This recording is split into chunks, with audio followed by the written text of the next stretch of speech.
I'm Naomi Rose. I'm a PhD in marine biology, and I went to school at the University of California at Santa Cruz and did my dissertation on male killer whales in the wild. Most of what they tell people about killer whales is wrong. We've been studying these animals now for about 50 years in the wild, in a lot of different places. In all of those many thousands of hours of observation, we've never seen one killer whale kill another. Whereas in captivity, these altercations, these aggressive interactions actually occur relatively frequently. Animals are injured all the time. And in one case, we know that a female who would never have had this interaction in the wild because she was from Iceland and the other whale was from the Pacific Northwest. So they were from completely different oceans, completely different populations. But she attacked another whale so violently, she rammed this animal so hard that she broke her own jaw, she broke a bone in her jaw, she sliced an artery, and in front of an entire audience of people at SeaWorld, she bled out and died. That sort of incident has never been observed in the wild. Nobody has ever recorded a killer whale killing a human being, whereas in captivity, dozens of people have been injured. And again, it's not because the whale doesn't know that a person is a person or might be injured, it's because they are frustrated and they're put in such close confinement that what might be a normal degree of aggression escalates very quickly. In the open ocean, that just doesn't happen.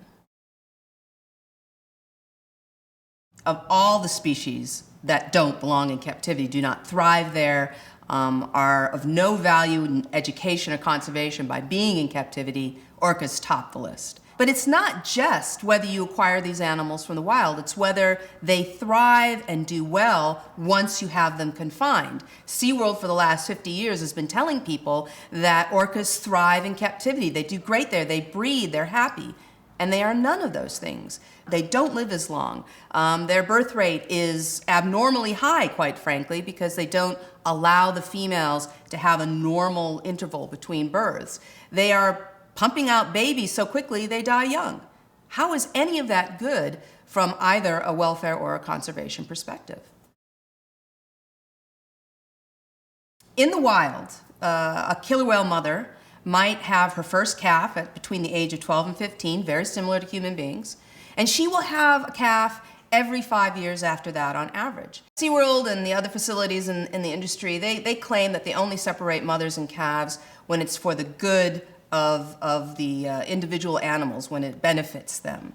There's absolutely no benefit to separating a mother and her calf before the calf is ready. So in captivity, they're separating them at 18 months, at 2 years.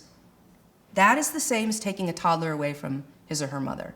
The reason they separate mothers from their calves is because at that age, just like the terrible twos in human beings, they become disruptive to the show. Whenever they do that, they are breaking a bond that in nature would last for life.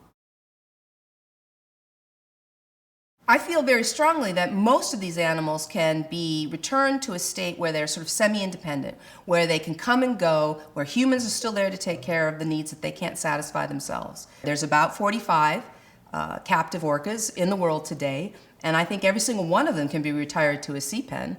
And quite frankly, if they're in a sea pen, you can have it open to the public. People can buy tickets to go see that. So the facilities don't even have to lose out financially. I just don't see why this isn't an option for them. I'm not interested in shutting SeaWorld down. I don't have any interest in that. I'm not interested in business. I'm interested in whale welfare, animal welfare, orca welfare. SeaWorld's a corporation. It's a business. It makes money. Once it hears what its public wants, it will change its practices. That's how every bad practice has ever been changed in history, is when the public has finally stood up and said no. They have to write a letter, change their vacation plans. Let SeaWorld know they changed their vacation plans. That's how this is all going to change.